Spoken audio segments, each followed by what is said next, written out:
Math solution ক্লাসে তোমাদের সকলকে স্বাগত। আজ আমরা আরও একটি প্রাইমারি টেট প্রস্তুতি 2024-এর প্রশ্নপত্র নিয়ে ফিরেছি, প্রশ্নপত্র 9। আগের ক্লাসে আমরা প্রশ্নপত্র 8 নিয়ে আলোচনা করেছি। আজকে আমরা প্রাইমারি টেট প্রস্তুতি 2024-এ প্রশ্নপত্র 9 প্র্যাকটিস সেট 9 নিয়ে আলোচনা করব। ওকে, তো চলো আজকের আমরা প্রথম কোশ্চেনে চলে যাই। প্রথম কোশ্চেনে কি বলছে দেখো, number 1, 5 plus minus 3 equals to minus 3 plus 5 উক্তিটিতে যে গাণিতিক নীতি জড়িত আছে তা হলো। অপশানগুলো দেখো, সংখ্যাগুলিকে যে কোনো ক্রমে যোগ করা যায়। অপশান বিতে একটি সংখ্যার সঙ্গে কোনো চিহ্ন যুক্ত না থাকলে বুঝতে হবে যে সংখ্যাটি ধনাত্মক। অপশান সি, এই উক্তিটি যোগের বিনিময় নিয়ম। অপশান ডি, কোনোটিই নয়। তো দেখো, এই যে অঙ্কটা আমাকে দিয়েছে 5 plus minus 3 equals to minus 3 plus 5, এটা কি হয় না, দেখো দুটো সংখ্যার ইন্টারচেঞ্জ করা হচ্ছে। প্রথমে 5 প্লাস 3 মাইনাস 3 ছিল, তারপরে পরেরটাতে কী করেছে, ইকুয়ালস টু মাইনাস 3 প্লাস 5, মানে আগে পরে করা হয়েছে সংখ্যাগুলো। তো এটা কি হয় না, যোগের বিনিময় নিয়ম। তাহলে option C is the right answer. Okay, option C is the right answer. Next কোশ্চেনে আমরা চলে যাব নাম্বার টুতে কী বলেছে দেখো, 12392512009 একটা সংখ্যা দিয়েছে, সংখ্যাটির বর্গমূলের অঙ্ক সংখ্যা কত। তো দেখো এখানে কতগুলো আমার বর্গটাতে যে সংখ্যাটার বর্গমূল নির্ণয় করতে বলেছে সেখানে কতগুলো অঙ্ক আছে দেখে নাও। 1 2 3 4 5 6 7 8 9 10, 10খানা আছে। তাহলে জোড় সংখ্যক যদি আমার অঙ্ক থাকে তাহলে তার বর্গমূলে সবসময় কি হয় না, তার অর্ধেক আমার অঙ্ক সংখ্যা থাকবে। তাহলে এখানে 10টা আছে, মানে আমার বর্গমূলে কতগুলো থাকবে না, 5খানা অঙ্ক থাকবে। তাহলে option D is the right answer.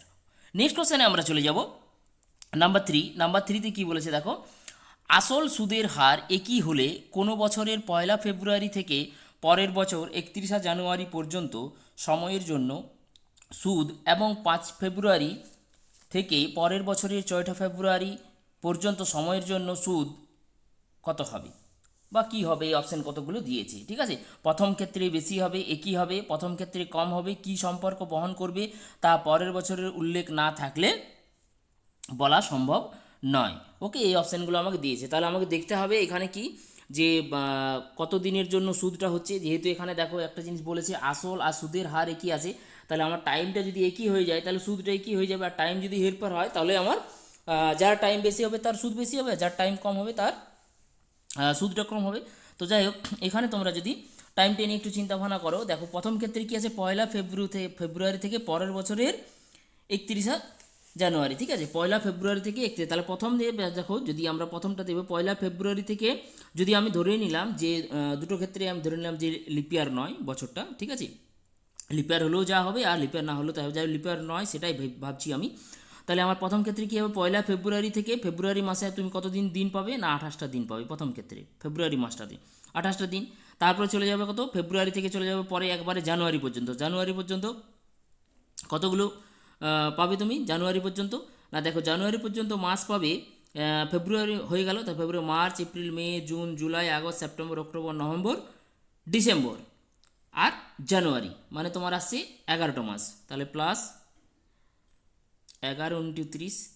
ওকে, এরপরে দেখো এগুলোর মধ্যে কিছুগুলো 31 মাস আছে, তাহলে 31 মাস যেগুলো আছে সেটা কটা থাকবে না, 31 মাস আমরা একটু গুনে নেব। আর আরেকটা জিনিস কি হচ্ছে, 31 জানুয়ারি পর্যন্ত যদি আমরা যাই, এটা বলেছে প্রথম ক্ষেত্রে, তাহলে এখানে দেখবে তোমরা গুনে দেখবে যে এখানে আমার 7টা 31 মাস থাকবে, তাহলে 7 দিন বাড়বে প্রথম ক্ষেত্রে। এটা হলো আমার টোটাল দিন প্রথম ক্ষেত্রে, ঠিক আছে। 28 প্লাস 11 × 30 প্লাস 7। এবার দ্বিতীয় ক্ষেত্রে যদি তোমরা দেখো, তাহলে দ্বিতীয় ক্ষেত্রে কতগুলো দিন হচ্ছে দেখো, কি বলেছে, 5 ফেব্রুয়ারি থেকে পরের বছরে 4 ফেব্রুয়ারি, তাহলে 5 ফেব্রুয়ারি থেকে ওই ফেব্রুয়ারি মাসে কতগুলো দিন থাকবে না, ওই ফেব্রুয়ারি মাসটাতে থাকবে 24টা দিন, ঠিক আছে। 5 ফেব্রুয়ারি থেকে 28 ফেব্রুয়ারি পর্যন্ত তোমার 24টা দিন থাকবে, ঠিক আছে। এরপরে চলে যাবো কত, তারপরে ফেব্রুয়ারি থেকে পরের ফেব্রুয়ারিতে যাবে, এটা তো কি আছে, 11টা মাস আছে দেখো, February, March, April, May, June, July, August, September, October, November, December, January পর্যন্ত তোমার 11টা মাস। তাহলে এটার সাথে থাকবে 11 × 30 দিন। ওকে, একই রকমভাবে প্লাস 7টা দিন বেশি থাকবে 31 দিনের জন্য। আর কি বলেছে, 4 ফেব্রুয়ারি, তাহলে এখানে আরও 4টা দিন যোগ হবে, তাহলে 4 দিন। তাহলে টোটাল দিন দেখো কত হচ্ছে, এটার সাথে 24 প্লাস 4 28 হয়ে যাচ্ছে, এটা দেখো এই দুটোকে যোগ করলে 28, তাহলে 28 প্লাস 11 × 30 প্লাস 7, আর এটা তো দেখো 28 প্লাস 11 × 30 + 7 মানে দুটো ক্ষেত্রেই যদি তোমরা ক্যালকুলেট করো তো কি হবে না দুটো ক্ষেত্রেই দিন সংখ্যা সমান হবে, মানে টাইমটা সেম হচ্ছে। তাহলে টাইম যদি সেম হয় আর আসল আর সুদের হার যদি একই হয় তাহলে আমার কি হবে না সুদটা একই হবে দুটো ক্ষেত্রেই, তাহলে আমার কি আসবে না option B is the right answer, একই সুদ হবে, তাহলে সুদ একই হবে, অপশন বি। আমরা নেক্সট কোশ্চেনে চলে যাব। নেক্সট কোশ্চেনে কি আছে দেখো, 4 নম্বর কোশ্চেন, নিচের কোন বক্তব্যটি সঠিক নয়? এখানে 4খানা বক্তব্য দিয়েছে, সেটার মধ্যে কোনটা সঠিক নয় সেটা আমাকে বের করতে হবে। তাহলে অপশন এ, গতিবেগ বেশি হলে নির্দিষ্ট দূরত্ব অতিক্রম করে কম সময় লাগবে।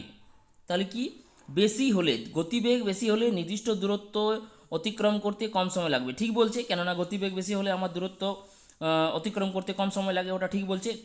গতিবেগ নির্দিষ্ট থাকলে বেশি সময়ে কম দূরত্ব অতিক্রম করা যায়।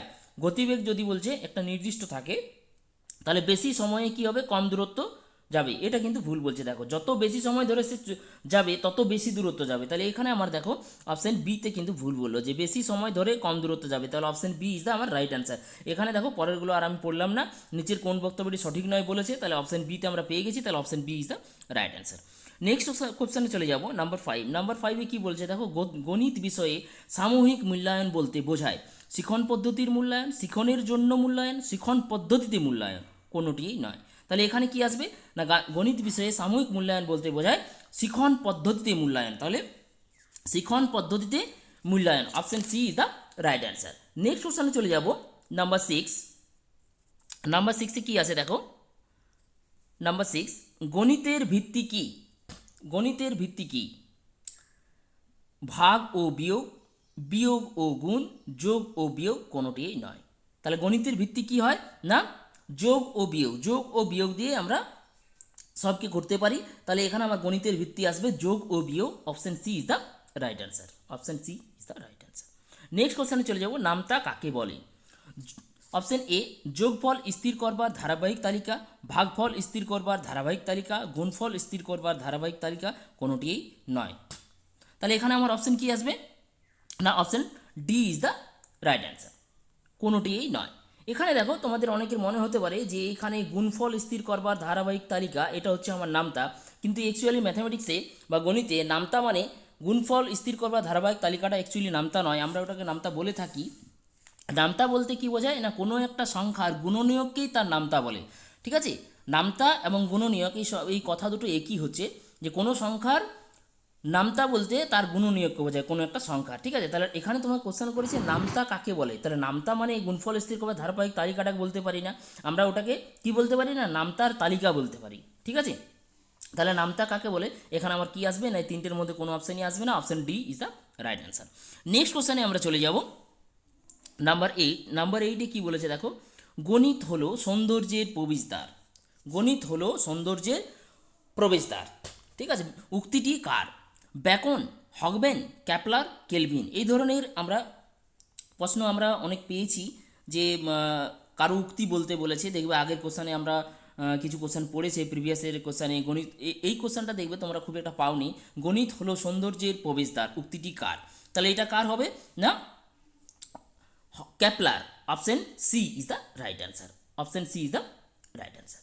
ওকে, এই ধরনের একটা কোশ্চেন তোমরা পড়েছিলে যে গণিত হলো বিজ্ঞানের প্রবেশদ্বার ও চাবিকাঠি, ঠিক না, এই ধরনের একটা কোশ্চেন তোমরা এখানে পড়েছিলে, কিন্তু এখানে একটু চেঞ্জ আছে, গণিত হলো সৌন্দর্যের প্রবেশদ্বার, উক্তিটি কার? ঠিক আছে, এটার সঠিক আনসার হবে ক্যাপলার। আমরা নেক্সট কোশ্চেনে চলে যাব, নাম্বার 9। নাম্বার 9-এ কী আছে দেখো, গণিত হলো বিজ্ঞান জগতের রানী, সংখ্যা বিজ্ঞান হলো গণিত রাজ্যের রানী, উক্তিটি কার? আরও একটি কোশ্চেন এরকম আছে, এগুলো হচ্ছে আমার সব গণিত প্যাদাগোজির কোশ্চেন, তোমরা কোশ্চেনগুলো খুব ভালো করে পড়ে রাখবে, আমি ওই ধরনের অনেক কোশ্চেন তোমাদেরকে দেবো, যেখানে বিভিন্ন বিজ্ঞানীদের উক্তি, বিভিন্ন বিজ্ঞানীদের বই, সেগুলো সম্পর্কে আমি নানা রকমের কোশ্চেন তোমাদেরকে দেবো, সেগুলো তোমরা মনে রাখবে, ঠিক আছে। হয়তো প্রিভিয়াস ইয়ারে পাওনি, সেই ধরনের অনেক কোশ্চেন আমি তোমাদেরকে দেবো। তো যাই হোক, এখানে দেখো নাম্বার 9-এ কী বলেছে, গণিত হলো বিজ্ঞান জগতের রানী, সংখ্যা বিজ্ঞান হলো গণিত রাজ্যের রানী, উক্তিটি কার? এই উক্তিটি কে করেছেন না উক্তিটি করেছেন দেখো এখানে 4টা অপশন দিয়েছে, C F Gauss, Benjamin Disraeli, Bacon, Newton. তাহলে এই উক্তিটি করেছেন কে না C F Gauss, option A is the right answer. Next কোশ্চেনে চলে যাব, নাম্বার 10। নাম্বার 10-এ কী বলেছে, কার্তেশীয় স্থানাঙ্কের প্রথম প্রবক্তা কে?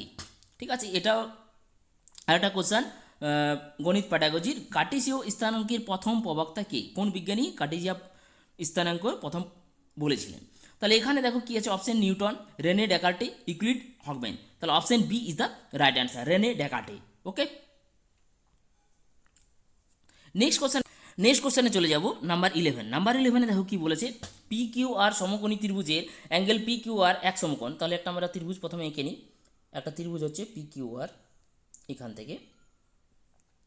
থেকে পি কিউ আর কি বলেছে, এটা হচ্ছে পি আর কিউ আর। ওকে, পি কিউ আর কি বলেছে, কিউ আর এর উপর এস একটি বিন্দু। তাহলে এখানে একটা আমার এস বিন্দু আছে, পি এসকে যোগ করে দিলাম। ওকে, তাহলে বলছে এই নিচের কোন সম্পর্কগুলি হবে। তাহলে দেখো এটা যেহেতু সমকোণী ত্রিভুজ, তাহলে এখানে ছবি থেকে দেখো পি কিউ আর একটি সমকোণী ত্রিভুজ, আর পি কিউ এস এটা সমকোণী ত্রিভুজ। ঠিক আছে, তাহলে দুটোরই কমন হচ্ছে পি কিউ, দুটো সমকোণী ত্রিভুজেরই কমন হচ্ছে পি কিউ।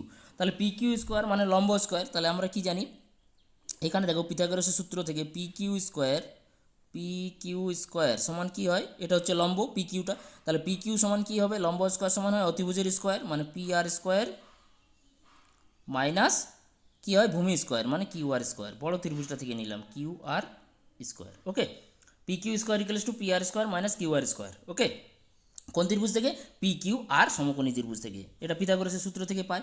একই রকমভাবে যখন পি কিউ এস সমকোণী ত্রিভুজ থেকে নেব পি কিউ স্কোয়ার সমান কত পাবো না, দেখো অতিভুজের স্কোয়ার মানে পি এস স্কোয়ার মাইনাস কী হবে ভূমির স্কোয়ার মানে কিউ এস স্কোয়ার। এটা পিথাগোরাসের থেকে পেয়ে গেলাম। তাহলে লেফট সাইডটা দেখো পি কিউ দুটোই আছে, তাহলে আমরা বলতে পারি রাইট সাইডটা সমান, মানে আমার আলটিমেটলি কী আসে, P R square minus Q R square minus Q R square equals to P S square minus Q S square. Okay, এটা আছে। তাহলে অপশান দেখো এটা কোথা থেকে কোনটাতে আছে, P S square plus Q R square, এটা থেকে পেয়ে যাবো। দেখো যদি এটাকে এইদিকে নিয়ে যায়, এখান থেকেই পেয়ে যাব P S square plus Q আরটাকে যদি ওইদিকে নিয়ে যায়, তাহলে Q R square P S square plus Q R square equals to কী পেয়ে যাবো, দেখো পি এস এটা কিউ আর গেল, তো পি আর স্কোয়ার পেয়ে যাবো পি আর স্কোয়ার আর এটা কিউ এসটা দিয়ে চলে যাবে। তাহলে P R square plus Q S square. তাহলে অপশান দেখো কি আছে, P S square plus Q R square equals to P R square plus Q S square. মানে অপশান এতে দেখা যাচ্ছে, দেখো option A is the right answer. Okay, option A is the right answer.